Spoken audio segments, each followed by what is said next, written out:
sekarang banget. Iya. Baru banget itu.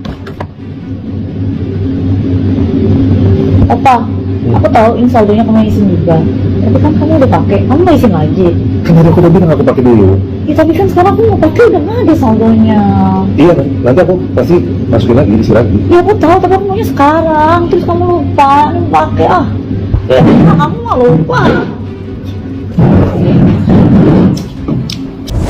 Karakter aslinya malah jadi keluar, lupa sama perannya. Kita itu hidup di dunia cuma satu kali. Kata saudara Hasanku. Ya. Dugaan drama karma, melorotin Ruben Onsu, kini Sarwendah diduga kena batunya oleh Gio. Kabar mengejutkan kembali datang dari dunia hiburan tanah air. Nama Sarwendah kini tengah menjadi sorotan hangat publik setelah muncul isu tak sedap terkait hubungannya dengan Gio. Banyak netizen dan pengamat dunia selebriti menyebut situasi yang dialami Sarwendah saat ini sebagai bentuk karma instan. 1. Tudingan pelorotin, Ruben Onsu berkedok dana anak. Sebelumnya, publik dikagetkan dengan keretakan rumah tangga Sarwendah dan sang mantan suami, Ruben Onsu. Di balik perceraian tersebut, berembus kabar bahwa Sarwendah dinilai terus-menerus menuntut dana hingga mencapai ratusan juta rupiah dengan alasan kebutuhan anak-anak. Namun, ketegangan mulai mencuat saat pihak Ruben Onsu meminta rincian atau transparansi pengeluaran dana tersebut. Penolakan transparansi, pihak Sarwendah disebut-sebut enggan memberikan laporan rincian penggunaan uang. Gaya hidup hedon. Di sisi lain, publik menyoroti gaya hidup Sarwendah yang dinilai kian glamor dan hedonis. Langkah tegas Ruben, merasa ada ketidaksesuaian antara permohonan dana dan realisasinya. Ruben Onsu akhirnya mengambil sikap tegas dengan menghentikan sementara pasokan jatah dana tersebut. 2. Putaran karma. Kini Sarwendah dipelorotin Gio. Bagai roda kehidupan yang berputar cepat, Sarwendah kini justru dikabarkan berada di posisi sebaliknya. Beredar kabar bahwa Sarwendah tertangkap kamera merasa sangat kecewa setelah menyadari sosok Gio diduga diam-diam memperanfaatkannya secara finansial. Dulu minta jatah ratusan juta ke mantan suami tanpa kejelasan laporan, sekarang malah diduga habis-habisan oleh orang terdekatnya sendiri. Slogan yang ramai dibicarakan netizen. Isu ini mendadak viral karena banyak pihak menyimpulkan bahwa apa yang dialami Sarwendah saat ini merupakan balasan langsung atas perbuatannya di masa lalu terhadap Ruben Onsu. 3. Sorotan netizen dan pelajaran berharga. Gaya hidup mewahnya kini dipertanyakan, sementara hubungannya dengan Gio menjadi perbincangan panas di berbagai platform media sosial. Kasus ini menjadi pengingat bagi publik bahwa dalam dunia hiburan, transparansi dan kejujuran, terutama mengenai keuangan dan keluarga, akan selalu menjadi hal utama yang dinilai oleh masyarakat. Yang pasti adalah Ruben mengatakan setiap bulan dia ditagih untuk membayar setengah dari penggunaan kartu kredit S yang katanya untuk anak. Nah ini kan harus dibuktikan, harus dipertanggungjawabkan apakah benar-benar pengeluaran yang diberikan oleh Ruben itu adalah untuk anaknya atau bukan. Karena kan judulnya kan adalah untuk anak, pemeliharaan pendidikan anak. Jadi makanya konteksnya benar nggak untuk anak? Kan harus dibuktikan. Setiap bulan itu memang ada pengeluaran sebesar itu untuk anaknya. Ini kan harus transparansi. Jadi jangan dibilang misalnya itu masa harus ada kwitansi atau ini misalnya seperti itu. Memang ya kalau kita baca dari banyak artikel, banyak publikasi tulisan-tulisan, ya memang harus seperti itu karena hubungan kita dengan ayahnya anak-anak itu kan sudah nggak ada hubungan apa-apa lagi. Jadi setiap pengeluaran yang kita keluarkan dari uang ayahnya anak-anak yang untuk anak-anak itu kan harus tetap dipertanggungjawabkan. Memang harus ada catatan, ada pembukuan, jangan nggak ada. Karena kalau nggak ada kan ini akan menjadi sesuatu hal yang bisa jadi fitnah, bisa macam-macam ya. Jadi memang sebaiknya itu harus dicatatkan dan dipertanggungjawabkan detailnya setiap rupiah yang dikirim oleh ayahnya untuk anak, tidak untuk yang lain. Bang, maaf kalau ditanyakan kesanggupan Ruben, apakah sanggup bang? Kita bicara masa sanggup. Selama ini sanggup nggak dia? Jadi jangan mengirim ke arah sana. Kalau nggak sanggup itu dari pertama udah nggak ada itu pembayaran itu. Jadi jangan bicara masalah sanggup, itu namanya a priori sama Ruben. Ya, jadi jangan bicara kesanggupan.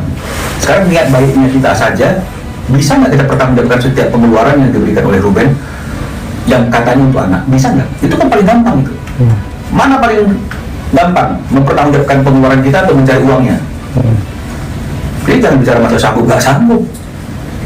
Ya, ini bicara masalah lebih rumit lagi nih untuk menyiapkan anggarannya.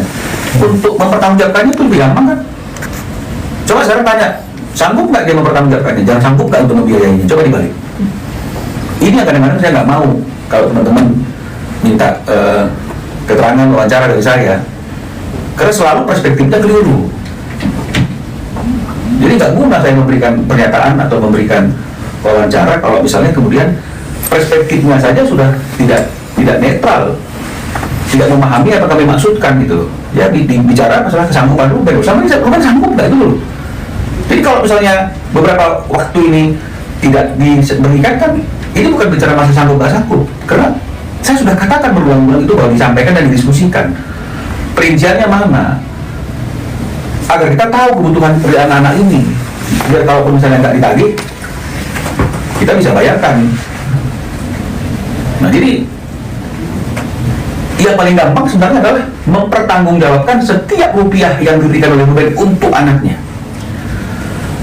Coba balik, sanggup nggak dia untuk mempertanggungjawabkan setiap rupiah yang diberikan Ruben Maludia untuk kepentingan anaknya? Kan wajar dong Ruben mengetahui hal itu. Ya, bukan karena ada indikasi, bukan karena ada kecurigaan, enggak. Ini permintaan yang saya kira normal-normal saja. Saya juga begitu. Kalau anak saya minta uang misalnya untuk perkuliahannya, untuk uang sakunya, saya akan tanyakan itu kemana aja penggunaan uang itu. Kan nggak perlu ada indikasi. Ya, ada yang lain? Mumpung saya masih di sini. Kalau soal itu mungkin Bang, tadi kan disebut soal hari ini tuh kata pihak kuasa sama itu pelaporan soal PR yang dari hakim gimana? Jadi biasanya bilang tapi nggak masalah dari pihak kamu gitu. Kan sudah disampaikan dalam ruang mediasi, ya. PR itu hanya yang tahu itu adalah para prinsipal. Bahkan ada permintaan secara tegas oleh mediator itu mengatakan bahwa jangan ada keluar sepatah kata pun tentang PR itu dari para kuasa hukumnya.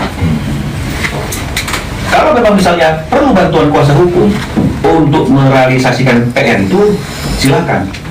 Tapi jangan itu menjadi bahan yang disampaikan di depan media. Disampaikannya nanti tentang PR itu pada waktu pertemuan mediasi berikutnya. Jadi saya nggak mengerti kenapa kok misalnya ada orang yang kemudian bicara tentang PR, kami nggak bersedia, nggak ini, kenapa kok mesti dibuka dari awal? Kan PR itu kan bukan sesuatu yang harus dipertanggungjawabkan, bukan sesuatu yang perlu diinformasikan ke masyarakat, ke publik. Apa pentingnya masyarakat tahu tentang ada PR atau tidak ada PR?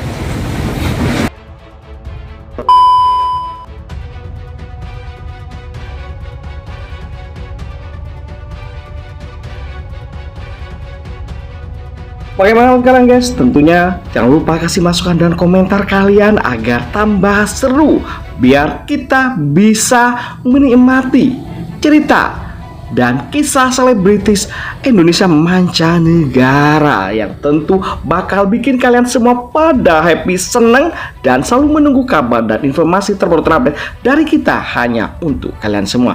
Oke, itu saja. Jangan lupa untuk selalu stay di channel kita ini. Caranya dengan cukup mudah, yakni klik subscribe dan nyalakan loncengnya. Itu saja. Terima kasih telah menonton.